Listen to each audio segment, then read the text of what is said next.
Welcome back to Sprinkle with Hope podcast and your host Shane. And today our guest is Rachel Cruze. We talked to her about financing and how to budget and those type of things. And I think it's important to learn some of those tips so that you can live the life that you want. Rachel was really awesome, and she gave some really down-to-earth, good pointers about how you and your family can budget and save for vacations and other practical things in your life that will really help you and your family to grow together and not be afraid of money or have that shame like she talks about. Super great episode. Listen in, and I hope you get something out of this episode. Here we go. Rachel Cruze. Welcome to the Sprinkled with Hope podcast.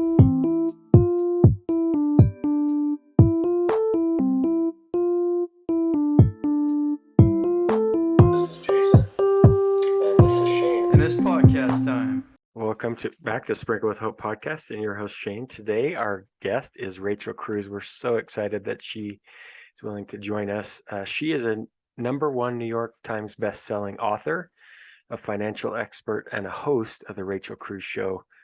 She has a lot more experience and knowledge in the financial aspect than Jason and I, and so we're so glad that we're able to tap into that. Thank you so much for joining us today, Rachel.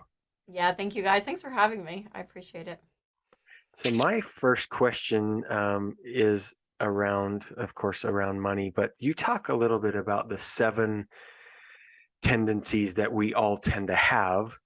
And can we talk a little bit about maybe a few of those and why it's important to understand those and learn more about those? Yes, for sure. Yeah. So I kind of started diving into really unpacking why we handle money the way we do. For over a decade now, or 3 decades here at Ramsey Solutions, we talk about really the how-to of money so much, right? How to budget, how to get out of debt, how to give, how to save, how to invest, how to get insurance. I mean, all of it. And as I talk to people, so much of winning with money is your behavior. It is what you actually physically do with your money that changes the course of whether you win or not. It's our decisions that we make with our money. And so understanding, okay, so why do we make the decisions we make with money? We all tend to lean these different ways, whether it's from how we were raised and our upbringing to our fears around money, maybe, or our goals and our dreams, where we want to go, even our personalities. That's kind of where the tendencies came out of as I was looking. And as I was writing about these, I didn't want one or the other to be a right or wrong, because I feel like that can happen sometimes too in the financial space. So even like the spender and the saver, that's a tendency. And so understanding, okay, do I lean more on the scale of a saver or a spender? And in the financial space, savers, they always get the applause. They're like the good kids in class. Everyone loves the saver. And I'm a natural spender. So I always was like, well, but I'm still good. I can still handle money well and still love to spend money. I can do both. And so really realizing that balance in it all. So we can start with that first one, the spender or saver, which I think is always fun. What are you guys? Or do you lean more spender or saver? I'm definitely a spender. I like to spend money. So that's where my wife really helps balance me, because she's the saver. And so with the two of us working together, I think we come up with, some really good common ground. Yeah, I would say the same thing. I love to spend money and make those memories with my families and those type of things. But my wife and I balance each other out. She is very much a saver and puts us in a financial situation where I can spend a little bit more money, and that's all because of her. I love it. I know that's the same in our household. And most married couples, I feel like that's what they find too, is like that opposites attract kind of thing. Right. Which is great. That's what I always tell my husband. I'm like, you keep me from like not being broke and reminding me of like Excel sheets and that we need to do this. And I let us have a life and we have fun. Hey, there you go. So well put. It's a good balance. Yeah. So another tendency is the scarcity mindset or the abundance mindset. So I think this is always fascinating. And again, I don't think in turn neither is right or wrong, because I think there's kind of strengths to both. The more cautious scarcity mindset, but there also could be negatives to both. And so, the abundance mindset is I lean more that way. And it's kind of one of those things like it's all going to work out. If we make this wrong decision, we can make another decision. There's other decisions to be made. There's more money. There's more options. Everything's fine. Where I get a scarcity mindset, it's a little bit more like, let's slow down before we make decisions. I want to think through all the possibilities be very wise about this because if something goes wrong, I want to make sure we're still taken care of. But they can be too cautious at times that, Right. all of that. So that's one type of tendency. Are you guys more abundance, would you say, or scarcity? Probably more abundance for sure. Just, yeah, it'll come, right? Yes, that's right. I loved how you said, yeah, we can make a decision and that might be different. Maybe someone would say it's wrong, but there's another decision that we can make. And so I wouldn't say it's wrong. It's like, yeah, I can always make another decision on top of my decision. So yeah, to me, it's really that mindset, right? The way that you see those type of things. So love that you shared those tendencies and we could sort of share what we are. Yeah, it's fun to kind of understand and unpack, and yeah, there's 7 of them I write about in the book, so it's, all different types. But again, I think too with personalities, when it comes to money, the extremes can be dangerous on any ends Right. of these things. So kind of finding that medium ground of this more balanced approach. We're always going to lean probably one way or the other, but even identifying it and knowing that this is kind of where I tend to lean in certain areas, and it can, raise some red flags if needed, but also kind of give you permission that you're okay. You're not always wrong. Right. I love that. And you have these 4 different types of money classrooms, and I kind of want to talk about that because that sounded really interesting to me.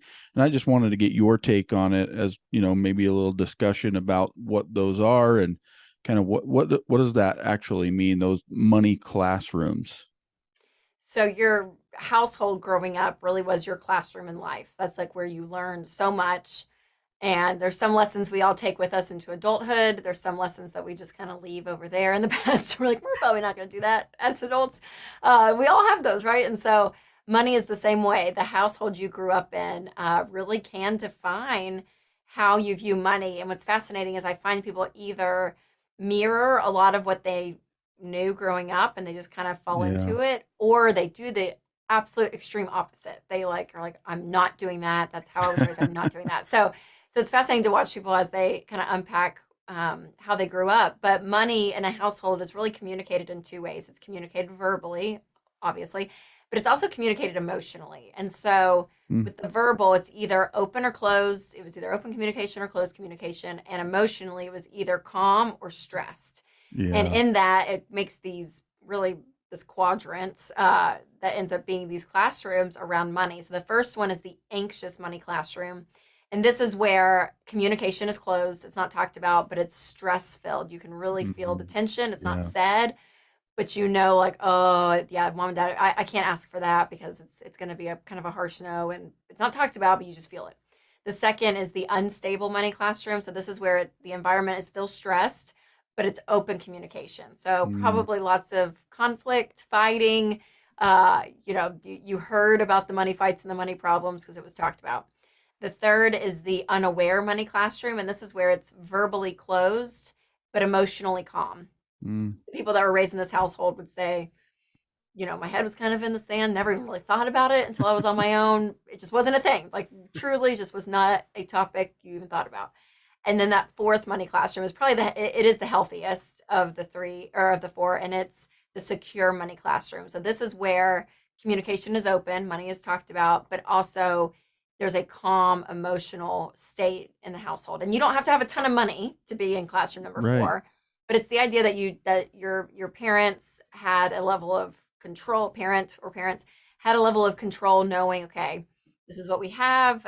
Maybe we're sacrificing to get out of debt, but we're in control of this, and it's not just complete chaos. So, I love that. so it's always interesting to kind of go back and pinpoint, okay, where was it? And it may be for different seasons of your life. Maybe you switch classrooms. And what's fascinating too is talking to families, even the same set of siblings that grew up in the exact same home, because of their personalities, may put themselves in different classrooms of how they kind of Right. interpret the Right. situation. So yeah, I think it's always good to go back to say, okay, this is what it was, and here is how this affects me and how I view my money today. So talking about classrooms, you grew up in a household where your father talks a lot about financing. That's been his career. And I saw something that fascinated me that you say that you didn't like financing and those and budgeting and those type of things. So I'm curious what changed for you and let's talk a little bit about that. Yeah, so growing up, naturally I was the spender. My personality too, I'm not like the most detailed person in the world. And so keeping up with stuff. And I remember we had to get, as when you turned 15, you got your own checking account. And that's when you like wrote checks back in the day. So we had to Right. keep, the register in the back and data. And then we had to take the bank statements and go against the register. And then we had Quicken on a CD that went into the computer, like the whole thing, right? And yeah, so mom and dad, they made us do all of this, which I was now obviously grateful for. I'm like, thanks for Right. introducing me. But I hated it. I'm like, I don't know where receipts are. No, I don't save receipts. I don't know. I bounced 3 checks actually out of my account. I just kept writing checks at them all and didn't have the money in the account. So yeah, I mean, it was just a little bit of a mess because of, I don't know. I don't want to blame my personality, but I just didn't care. And I always too felt like a budget specifically meant no. I mean, I feel like every time I heard the word budget, it was, well, yeah, we can't go shopping. No, we're not going out to eat. We're on a budget. Vacation, it's not gonna, we're really gonna slim down because we're on a budget this year. It's just, and I'm like, the budget, it just feels like you're not a fun person if you're on a budget. So I want to enjoy life and live life. And for me, that equated not budgeting. And after I got married, actually, I got married right after school. So we were very young when we got married. And my husband, who's the saver, kind of the nerd, likes the control of the money. He was like, we really got to kind of figure out what we're doing, all this. And I was like, oh my gosh. And every part of me I didn't want to, even though I knew we should be doing it was so hard. But I'll tell you, that we've been married almost 13 years. And so from that point to now, I've turned the corner and I've really understood and lived out the idea that a budget does not limit my freedom. A budget actually gives you freedom.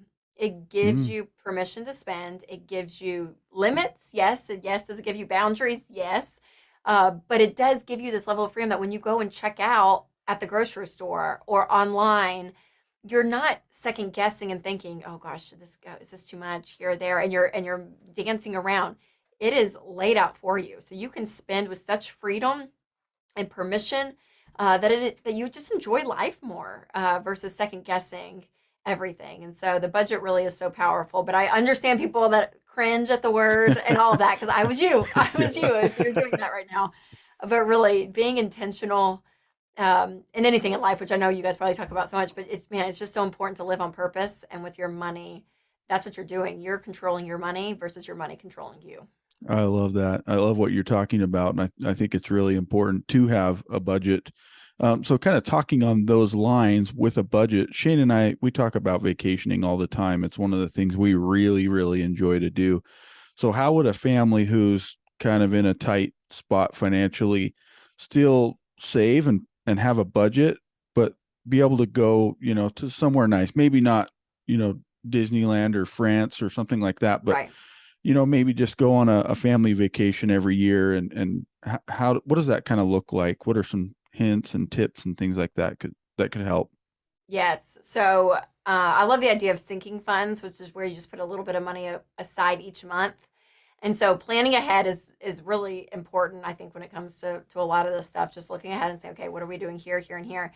And if you have a vacation that you want to take, maybe it's next summer and it's like, okay, and we have 9 months to save.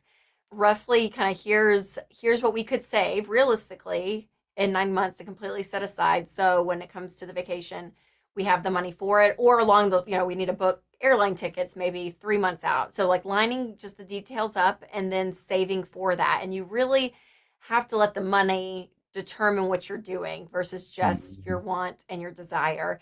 And I think too, when it comes to experiences or even buying something, I always like to kind of underneath know the motivation of why. And so understanding, okay, so what's your main reason for going on vacation? Is it just to have rest? Is it to get away? Is it to spend time with your family? If you can identify what's motivating you to take that trip, then maybe you can actually get those motives, if you will, get that itch scratched, maybe other places than just what you think in your head of it just has to be here and this time. Maybe it could just be something else. Maybe it really does look like 3 nights away to get away and Yeah. unplug versus 7 nights away, so you can kind of Right. determine when you know the motivation. But I love on a tactical side, just putting money aside each month to know, okay, this is earmarked and plans for what we're doing, because I don't want you going into debt and financially digging yourself in a hole on something that you can't afford, because vacations are the worst when they follow you home, and then it's the credit card bills that you have to pay for months on end. Right. Yeah, Jason and I are dreamers. Like, we love to dream and think about where the next place we're going to go to. But let's say that somebody who's hearing this is like, okay, yeah, like this makes sense, but I can't find myself saving money, and I know I need to, but is there something, maybe one tip that you can give that might help them start that process? Yeah, I mean, a big thing for me is pointing back to the budget and to say, when I teach about budgeting, I always say you give first, give something, even if it's a little. I think that's such an important part of our posture I with love money that. overall. So you give first, save second, and then you pay your bills. And so what happens Mm, is people go through and they do everything. They pay for the 7 streaming services they have, and the gym membership, and the food delivery store, everything that we have in our lives. And then they get to the bottom like, oh man, I don't have money to save, or I don't have money to give. And I'm like, yeah, because your budget is upside down. Turn it mm, around.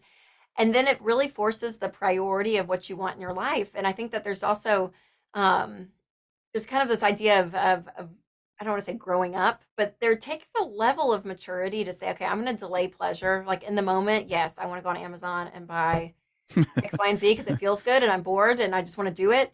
And it takes a mature person to delay right. pleasure and delay gratification for what you really want. And so there's an element of that, I would say, that plays into the emotional side. And then also from a mathematical standpoint too, if you still have debt, if you have student loans, if you have 2 car payments, if you have 4 credit card bills, if you have a personal, I mean, all these things that people rack up throughout their lives, it is going to be hard to save because you have no margin. You have no Yeah. margin. And so the process of getting debt free not only is incredible emotionally because you don't owe anyone anything and there's such freedom in that, but also mathematically it frees up so much of your income to be able to do the things you really want to do versus being tied to Toyota Motor Company and MasterCard.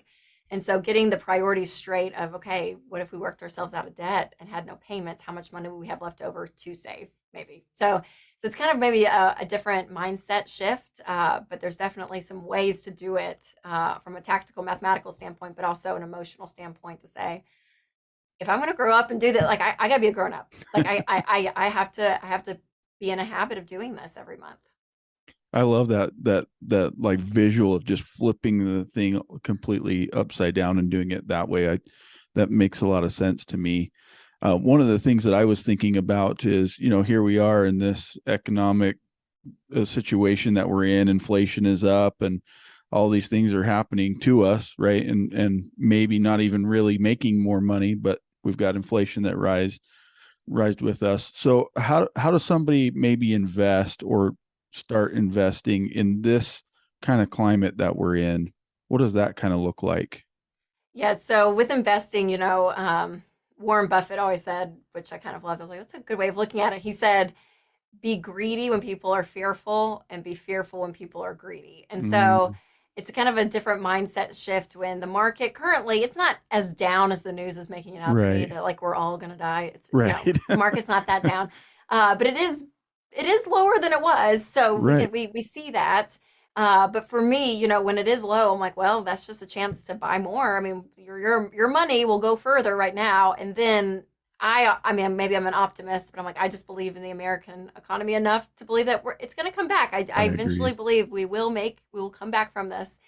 And in that turn, then that's actually when you make your money. You buy when it's low, sell when it's high. But with investing, I don't want you to sell. I want you to be in it for the long term. So Right. so that's one way for sure to look at it. And then again, on a kind of a tactical standpoint, once you're debt free and you have a fully funded emergency fund of 3 to 6 months of expenses saved in the bank, and that's all done, then I do suggest investing 15% of your income into retirement. So that's 401ks, or if you have a 403b or a Roth IRA. But looking at those retirement vehicles is really important. Yeah, to put as much money in, or that 15%, as early as possible. So yeah, I'm a fan of investing, and I'm a fan of leaving it alone. Don't even look at it. Like people are all Yeah. freaking out. I'm like, I don't Me know, the too. market's down. I'm not looking. I'm not looking. Just I'm leaving it. I'm leaving it. So yeah, you kind of ride the roller coaster. Yeah, I'm with you. I haven't looked at mine for like 2 years because I just like, Yes, yeah, you know what? It is what it is, and yeah, it's gonna be what it's gonna be. exactly. Love this insight. For those of you watching this, you can see behind Rachel, she has a book, Know Yourself, Know Your Money. A lot of great insight in that. I think that was just released last year in 2021. So if you have a chance, check that out. Really great advice. We're at a point where we call the double down dose. Are you ready for this, Rachel? Yes, I am. So I have a question, and we ask all of our guests this. We love asking these questions. We talk a lot about hope, and we want to get your insight in how would you define hope? Oh gosh. Hmm. I think hope is believing that there's always going to be a way. And from the financial standpoint, kind of my lane of what I see so much is that there is a lot of hopelessness in money, and there's a Mm, lot of shame, a lot of embarrassment, a lot of regret, because there's a number attached to the decisions you've made with money. Literally, it's like looking at you in the face. And so people become hopeless so much with their money. And so when you have hope, you believe that something can be different. Like, is it going to be a hard road to change your habits or to sacrifice and get out of debt? Is it going to be easy? No, it's not going to be easy. It's going to be really hard, right. but it's still possible. So that desire to know that something can still be different with my life, and that I have a level over my destiny, over my life, that I get to make decisions day in and day out that's going to affect the outcome of my life. That's hopeful for me, because that means there's always chances, right? We laughed about it earlier, but I'm like, there's always decisions to be made. If you've made a wrong decision, you can make another one tomorrow. Like, Right. we can keep trying this Right. out. So yeah, I think when desire is there, knowing that my life has a chance to still be different, even when it feels hopeless, that's hope to me. I love it. Shane and I love asking these questions because they're simple at their core, but they just they get to people, and that pause that you had there, like, oh boy, I haven't know if I really thought about what hope means to me. Yeah. So the second part of the double down dose today is, what is your definition of love, or how would you define love? Mm. I would say my definition of love would be, um, I think, being known in it all, uh, and having a level of still a lot of grace, with Mm, also a level of, um, I'm trying to think, when I feel the most love, yeah, a level of not challenge, I would say necessarily, but almost a level of um, asking the right questions to get me to understand more of what is going on in me, if that makes sense. Like, mm, that's when I feel the most loved by someone, when I'm fully known and they know yeah, everything, but yet they don't always just let me sit in it. Sometimes that's what we do, and I feel right. loved by that sometimes, but also digging in, having enough courage and self awareness to push back a little bit on me, to allow me to kind of figure out what's going on.